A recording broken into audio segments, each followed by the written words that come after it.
Estou eu aqui enfrentando a ditadura do tempo, o melhor momento eu não encontro, mas precisava falar para vocês sobre as minhas primeiras leituras de 2024, os meses de janeiro e fevereiro, o que eu andei lendo. Então, já peço desculpa caso vocês ouçam alguns ruídos externos, aí estou no horário da tarde, um pouquinho antes de buscar o meu filho no colégio, gravando este vídeo para vocês, para que a gente possa conversar sobre as minhas primeiras leituras do ano, os 2 primeiros meses. Tem muita coisa que eu leio e não trago em formato de resenha, então achei legal comentar com vocês aqui no Sujeito Literário.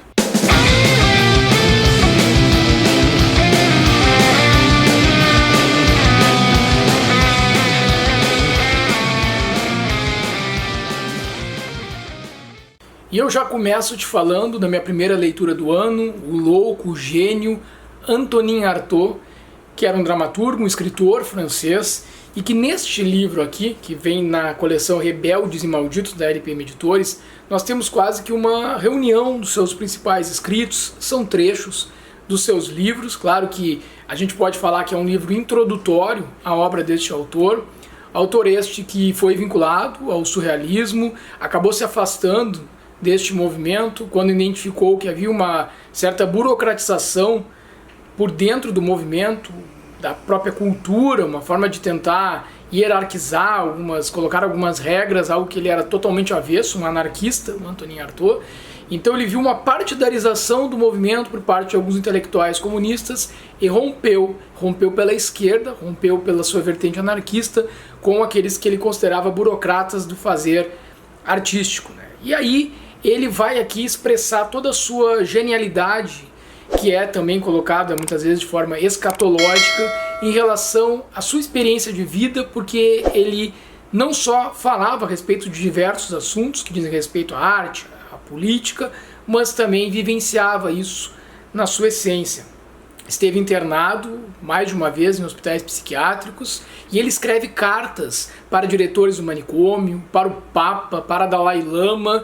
Ele conversa com seus amigos também nesse formato de dirigir a eles cartas. Para você ter uma ideia, foi imposto a ele de 60 sessões de eletrochoques. E ele só foi voltar a escrever, a se comunicar através da arte, conseguir desenhar, quando ele estava em Rodez, o último hospital psiquiátrico pelo qual ele passou. E inclusive dali sai um escrito do Antonin Artaud, que é Cartas a Rodez, que é um livro que eu tenho aqui e que eu pretendo fazer a leitura. Até mostrei para vocês em algum vídeo, aí, acho que naquele que eu digo das 15 leituras a mais, além das 12 que eu estou programando para esse ano de 2024.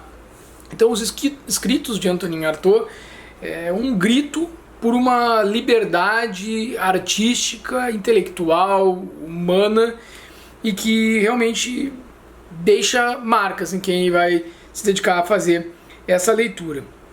E aqui eu vou pegar um trechinho do livro só para vocês terem um pouco da ideia do que esse rebelde, esse maldito, esse marginalizado e incompreendido escritor e dramaturgo francês colocou em palavras e, como eu sempre digo quando eu me defronto com autores assim, o que ele provocou em mim ao fazer a leitura, porque era, sim, Antonin Artaud, um grande provocador, e você sabe que eu gosto dos provocadores, né?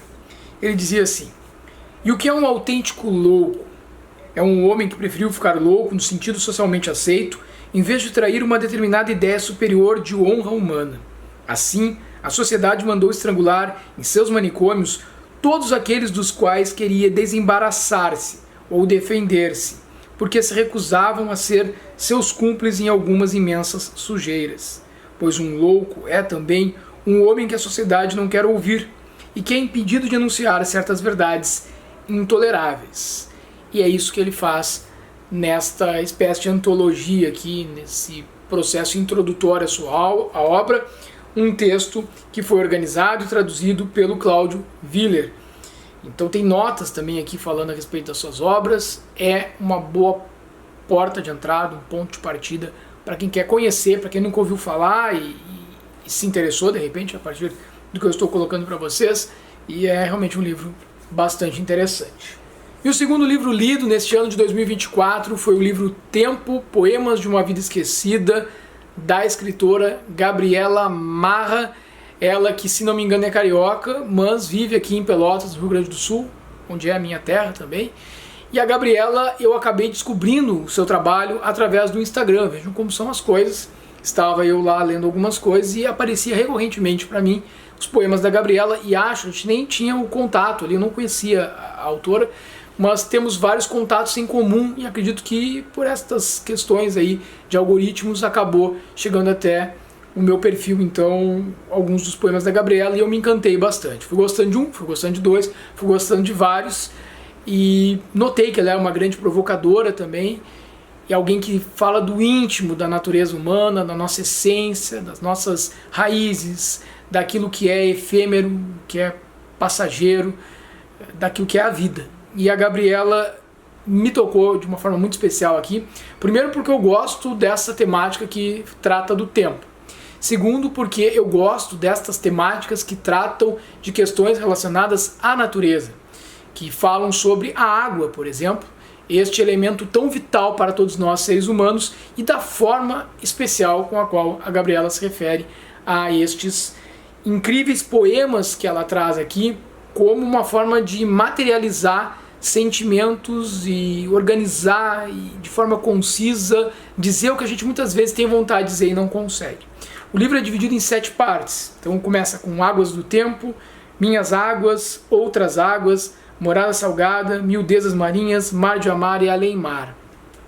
Eu fiquei realmente tocado com a parte Minhas Águas. Não que o resto da obra não seja maravilhosa, é sim, e não estou falando por falar. Estou falando, como você sabe, porque eu só falo aquilo que eu realmente penso, sinto e acredito em relação àquilo que eu leio. Senão, eu prefiro calar, ou então, quando é necessário, digo realmente que, como já fiz aqui para vocês no canal, que determinada obra deixa a desejar aqui ou ali. Não é o caso aqui. Essa obra, ela realmente parece que é de alguém que escreve há muito tempo, e pelo que eu sei, este foi o primeiro livro da Gabriela. Eu tenho um outro livro dela aqui, que mais pra frente certamente farei a leitura. Então nessa parte Minhas Águas, ela vai dizer algo do tipo, que é para vocês tentarem sentir um pouco do que eu estou querendo passar para vocês a partir do próprio poema da Gabriela. Ela vai dizer o seguinte: águas que eu sou. Esse é o poema No Ciclo da Lua, Correnteza. Águas que eu sou, águas que eu choro, águas salgadas, misturam-se nos rios, ondas no mar, águas de viver, águas de sonhar, de querer, minhas águas, meus ciclos, noutras águas, sigo a lua, fases, a maré guia, o meu poema é água. De fato, o poema da Gabriela é água, é vital, é fluido, é um poema conciso e que sabe usar cada palavra da forma precisa, no momento correto, trazendo toda essa historicidade por trás das palavras que foram escolhidas. Gostei demais e vou ler sim outras obras da Gabriela. Inclusive, de início eu tinha até comentado com ela, queria entrevistá-la aqui para o canal, quem sabe isso fica no horizonte, não está fechado, que pode ou não pode acontecer. Ela tinha se mostrado solícita, mas eu estou com um problema gravíssimo de tempo para fazer os bate-papos literários. Quem sabe mais para frente eu consiga retomar, e é por isso que eu insistentemente tenho falado aqui para vocês.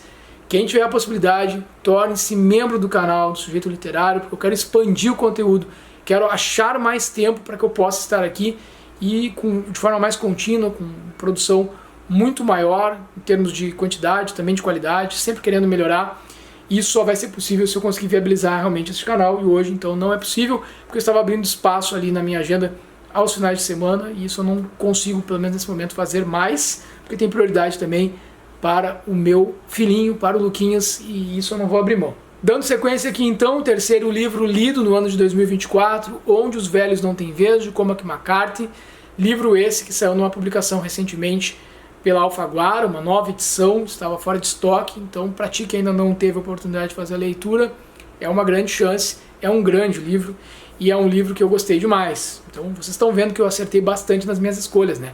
Esse aqui é um dos que está na meta para o ano de 2024, e eu já fui lá e já conferi esta leitura. Resenha completa de todos os livros que eu estou citando aqui e que eu já fiz para o canal, você encontra na descrição do vídeo, eu deixo o link ali para vocês. Bom, este livro tem 3 grandes personagens aqui, os principais personagens: Liu Ling Moss, um ex-combatente do Vietnã, o xerife Bell e também Anton Chigurh, que é um psicopata, um assassino de aluguel, que vai à caça de Liu Ling Moss, esse ex-combatente do Vietnã, que achou uma mochila com milhões de dólares no deserto quando ele estava fazendo uma caçada a antílopes, e ele pega essa mala cheia de dinheiro e vai embora com ela, e aí não seria possível que ninguém fosse atrás dele para recuperar esse dinheiro, um dinheiro ilícito, fruto de uma negociação do narcotráfico, e aí o xerife Bell fica no encalço destes outros dois. Então ele vai intercalar as cenas de ações com muitas reflexões do xerife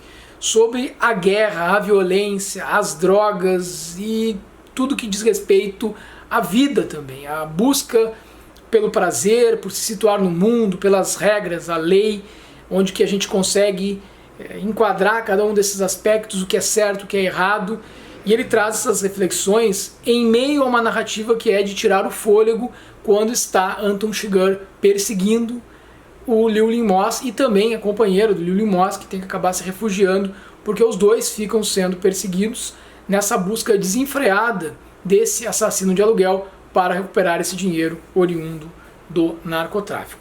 Resumidamente, é isso. Claro que na resenha vocês vão ter mais detalhes a respeito dessa obra.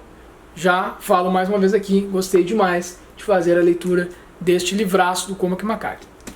Também li no início do ano esta obra-prima do José Mauro de Vasconcelos, O Meu Pé de Laranja Lima, um romance autobiográfico em que a gente vai conhecer a história do próprio autor, menino Zezé, que vivia em condições muito precárias, alguém que viveu na extrema pobreza e que queria atenção, queria carinho, queria que seus pais, seus irmãos lhe dessem um olhar mais apurado para suas necessidades, o que toda criança quer, na verdade, né? E a forma dele expressar essa ausência de afeto, de atenção, era fazendo muita, eu ia dizer arte, né? Não deixa de ser, mas você sabe que eu não gosto de falar isso porque eu acho que a arte é sempre uma coisa muito boa, né? Então quando a criança faz arte, maravilha, não diz pra ela, não faça arte, faça arte. E ele fazia arte, só que às vezes ele exagerava um pouco nessa arte, digamos assim, algumas brincadeiras que ele fazia acabavam subindo aqui para um patamar já de umas brincadeiras de mau gosto, mas de qualquer forma era uma criança querendo se enxergar no mundo, querendo se descobrir, e que foi descobrindo da forma mais cruel o que é a pobreza, o que é a desigualdade social, o que as diferenças de classe acabam ocasionando e deixando como marca em suas vidas, destas crianças que não têm tudo que querem, que muitas vezes não têm o mínimo, o básico para ter dignidade, e seus pais passando por situação precária de emprego ou desempregados, os irmãos desde muito cedo trabalhando, ele também engraxando sapatos, o Natal que não tem uma ceia, o Natal que não tem um Papai Noel, o Natal que não tem presentes. Então cenas muito fortes, uma história extremamente necessária para ti que ainda não fez a leitura. Procura aí a resenha completa para te saber um pouco mais sobre O Meu Pé de Laranja Lima, não deixa de fazer essa leitura. Dando sequência, outro livraço que eu li na arrancada de 2024, vocês sabem, para quem já acompanha o canal, eu li As Brasas de Sandor Marai, um livro bastante interessante, bastante marcante, porque ele traz para as relações interpessoais aquele contexto sócio-histórico no qual o autor viveu, o mundo dividido entre dois polos, o stalinismo de um lado, o capitalismo de Estado, representado na figura de Stalin, que acaba adentrando a Hungria. Esse é um autor húngaro, de forma bastante violenta. Para ele não serve, ele sai de lá, vai para os Estados Unidos, se exila nos Estados Unidos, não encontra também nenhum tipo de redenção no capitalismo. Nos Estados Unidos ele acaba tirando a sua própria vida, alguém que estava descontente com os rumos da humanidade, com esses polos, essa violência encarnada pela política, e ele acaba expressando isso aqui também, a traição, as relações de poder, como que se arquitetam essas disputas, né, que estão ali por trás, de pano de fundo, as grandes guerras, a própria Guerra Fria. E aqui tem uma espécie de Guerra Fria que é travada entre os personagens, né? Não se usa de armas, ninguém pega ali os revólveres e sai atirando um no outro, mas usam as palavras para isso, sobretudo Henry. Henry usa as palavras. Conrad está ali a escutar esse seu amigo de infância. Então Henry, filho da aristocracia, que acaba acolhendo Conrad, o seu amigo que era alguém que não tinha condições financeiras de bancar a escola militar naquele período, a família de Henry que acolhe Conrad, e eles crescem como grandes amigos mesmo, como irmãos, e uma mulher, Cristina, vai acabar se interpondo entre eles, esta mulher apresentada justamente por Conrad e que se torna a esposa de Henry. E eles, em um determinado momento, vão a uma caçada, e nesta caçada, Henrik tem a impressão que seu amigo Conrad o colocou na mira da arma. Ele não consegue esclarecer essa situação e fica pensando por que o amigo queria tirar a sua vida. Então, no outro dia, Henrik vai até a casa de Conrad e, ao chegar lá, Conrad foi embora e se ausenta por 41 anos. Quando ele retorna, o amigo Henrik prepara um jantar e espera ele ali no entorno da lareira para que eles possam colocar os pingos nos is. Saber por que Conrad se afastou por tanto tempo, se havia um caso amoroso entre ele e a sua esposa, ou seja, se havia uma traição no meio, o que havia de concreto, de real, na traição amorosa, na traição da amizade, estas relações íntimas e que até hoje a gente tanto conversa a respeito, geram tantos debates, tantas discussões, o amor livre, o compromisso com alguém, as responsabilidades, o afeto. É uma reflexão dentro desse monólogo que é introduzido para nós aqui por parte do Henrik, muito enriquecedor, muito provocativo e que sim, acho que tem que ser pensado dentro de um contexto sócio-histórico para poder até compreender um pouco dessa desilusão e do que conseguiu motivar o autor a ser tão preciso nas suas reflexões, muitas delas que eu marquei aqui e que certamente eu voltarei a elas em outras oportunidades, tá bem? Então foi mais uma leitura que eu fiz. Na sequência aqui, no início desse ano, eu li também O Caçador de Histórias, do Eduardo Galeano. Estava naquele vídeo que eu falei para vocês dos 15 mais, além dos 12 que eu tinha como pretensão de leitura. Acabei lendo, eu vou talvez ler mais livros do Galeano esse ano, que é um autor que eu gosto muito. Um autor que aqui traz temas que são recorrentes na sua obra, aquela sua prosa literária maravilhosa. Então, a desigualdade social, questões relacionadas à violência das ditaduras militares na América Latina, a necessidade de se buscar uma definição de liberdade que vá para além da liberdade econômica, sempre buscando também a equidade, a igualdade, a busca por tentar trazer, pelo seu olhar aguçado sobre as desigualdades do mundo, uma poesia capaz de tocar corações, de tocar almas, de sensibilizar as pessoas para ter um pouco mais de empatia perante aqueles que passam as maiores dificuldades, aqueles que estão realmente à margem da sociedade. O Galeano era mestre em fazer isso. E eu quero te lembrar que em breve também vai sair a resenha aqui de Os Filhos dos Dias, que eu já gravei há mais tempo, mas ainda não entrou no canal, então fica ligado aí, para quem gosta do Galeano, vai sair essa resenha aqui no canal. Este livro eu ainda não resenhei, estou trazendo aqui para vocês, mas também há a possibilidade de vir em formato de resenha, caso vocês tenham interesse, deixem aí nos comentários.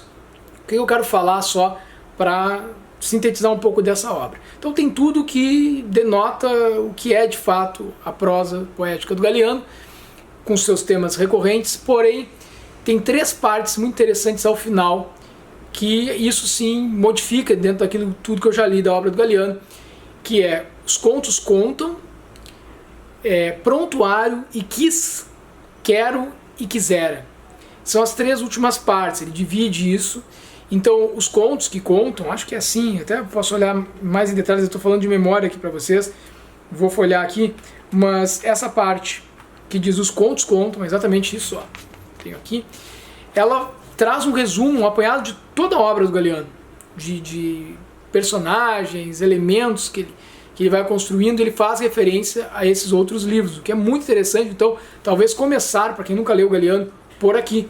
Eu também indico sempre o livro dos Abraços, que é o livro que eu mais gosto de todos que eu já li do Galeano, mas olha, esse aqui rivalizou, porque depois em prontuário que é aquela forma de falar como que está o paciente, né?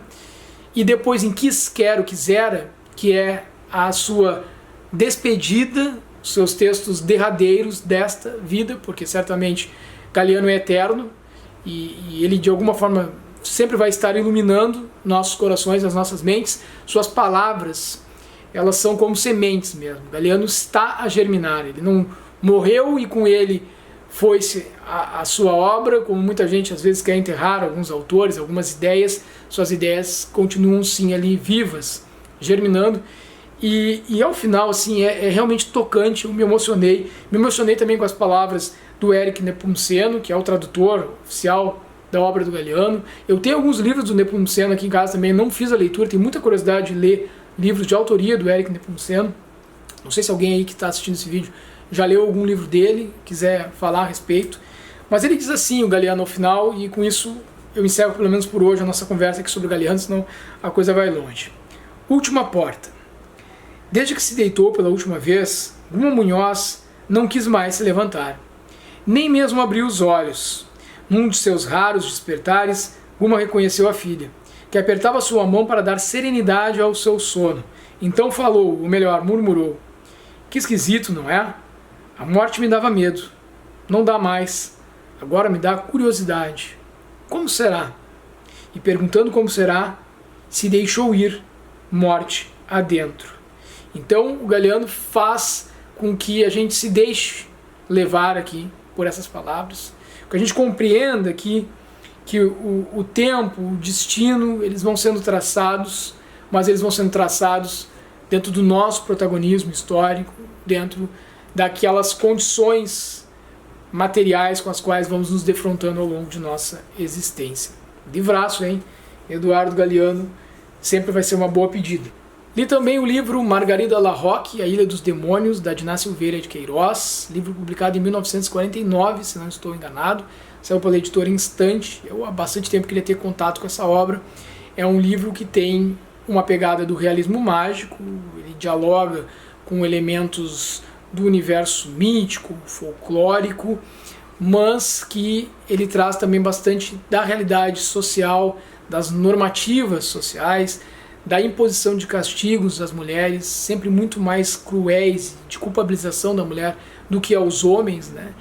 E a questão da religiosidade por trás de tudo isso, para justificar algo que é bastante cruel mesmo com relação àquilo que as mulheres às vezes acabam fazendo, que os homens também fazem, que se deixam levar pelas paixões humanas, mas que a elas é negado. Então me parece um livro também bastante crítico, bastante forte do pensamento feminista mesmo, e de vanguarda para sua época, ao que tudo indica aqui.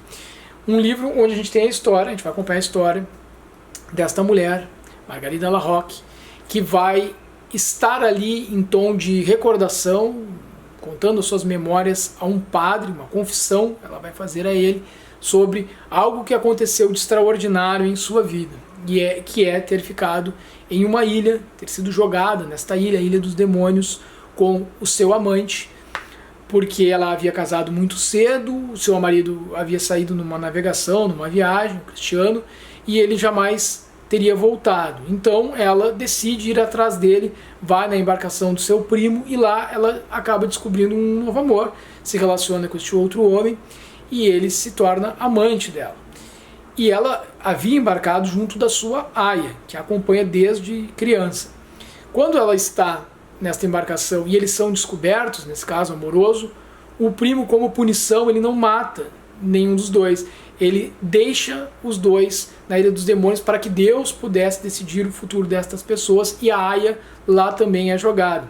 Primeiro ele deixa apenas as mulheres, depois este homem também é jogado ao mar, e aí ele vai até a ilha nadando, e aí ele acaba ficando com elas lá. E eles vão ter que conviver os três nesta ilha. Eles vão ter que descobrir formas de sobrevivência em um lugar extremamente inóspito, um ambiente bastante difícil de se sobreviver, embora tenha como buscar a alimentação, né, rico em pássaros, e aí entra a questão também folclórica, os animais que habitavam esta ilha, e aí o que é realidade, o que é imaginação, onde a fantasia e a realidade acabam se misturando, o que vai acontecendo ali na relação entre estes três, como que eles vão convivendo ao longo de tanto tempo, porque passa-se muito tempo ali, e aí como que ela sai desta ilha acompanhada ou sai só, o que acontece por lá. Então é um livro muito interessante, eu não vou falar muito aqui para não dar spoilers, recomendo demais essa leitura. Se for do interesse de vocês, quero que deixem nos comentários e eu trago a resenha completa para o canal, falo mais a respeito. Eu fico aqui tentando não entrar em spoilers, mas dizer para vocês que esta ilha, como já diz o próprio nome, Ilha dos Demônios, era habitada por demônios. Mas estes demônios que ora fazem as pessoas perderem a cabeça, ora fazem as pessoas perderem as rédeas do seu próprio corpo, digamos assim.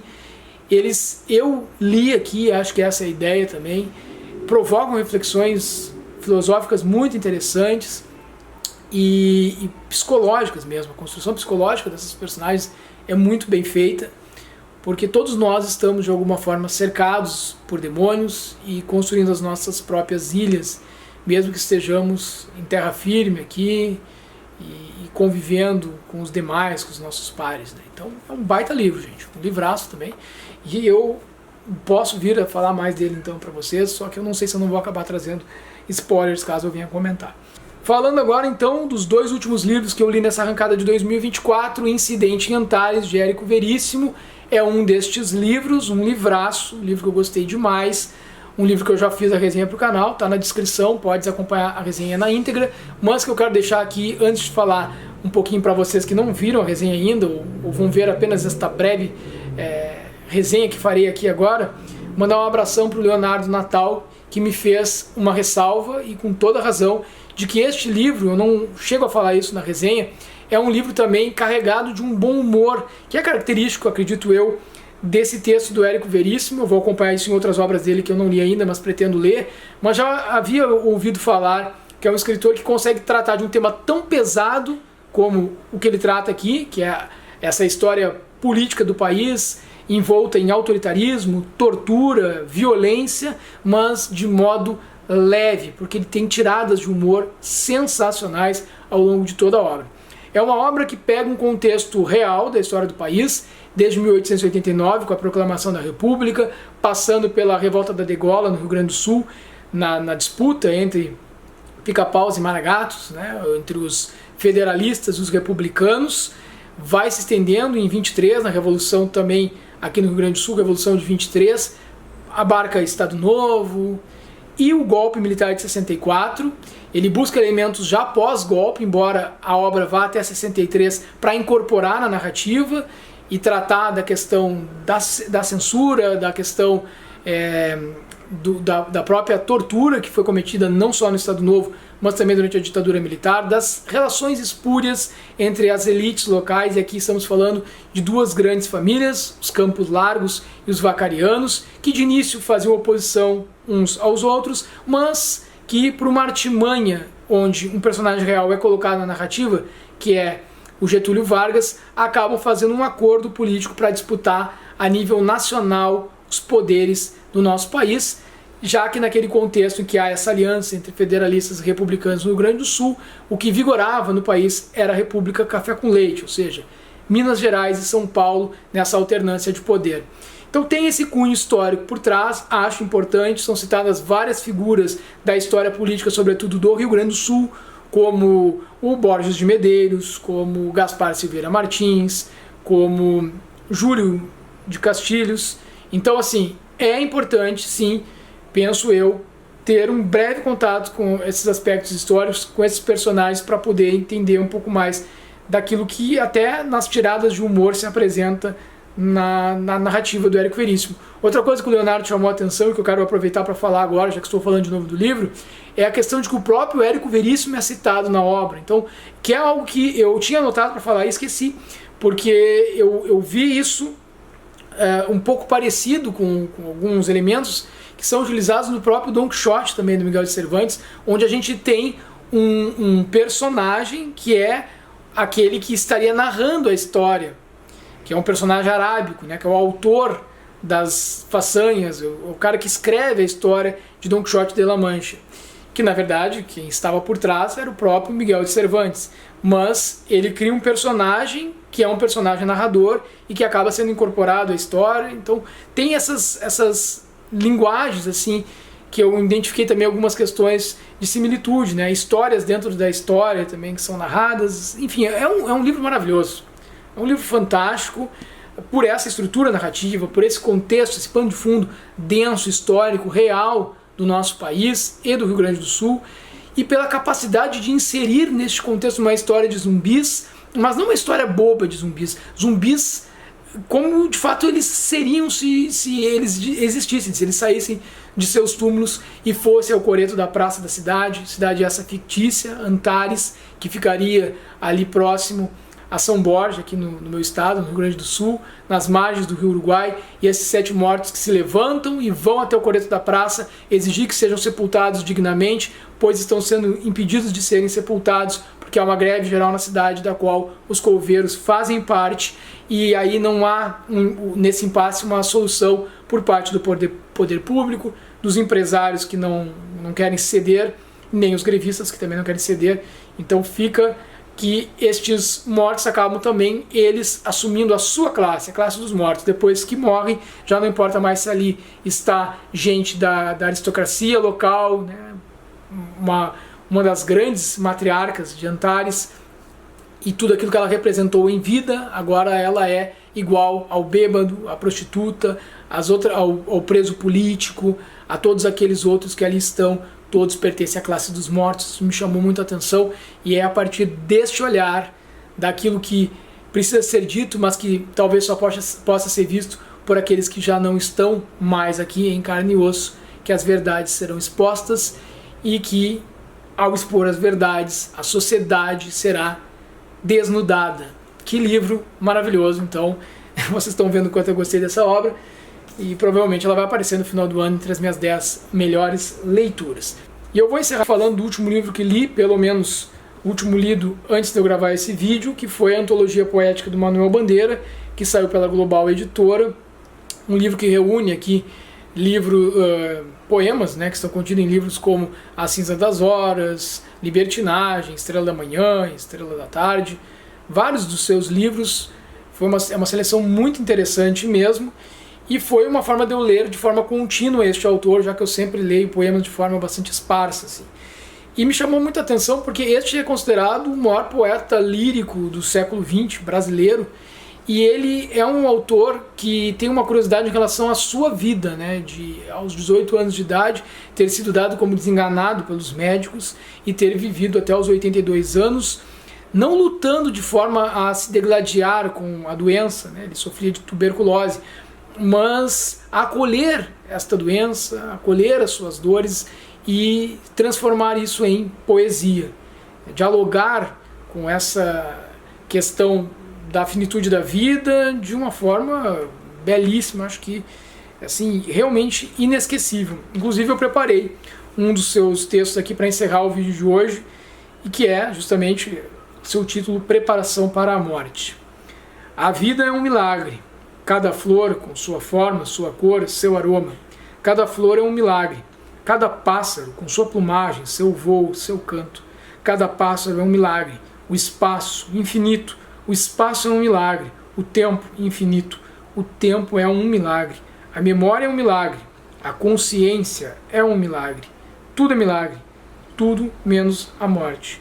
Bendita a morte, que é o fim de todos os milagres.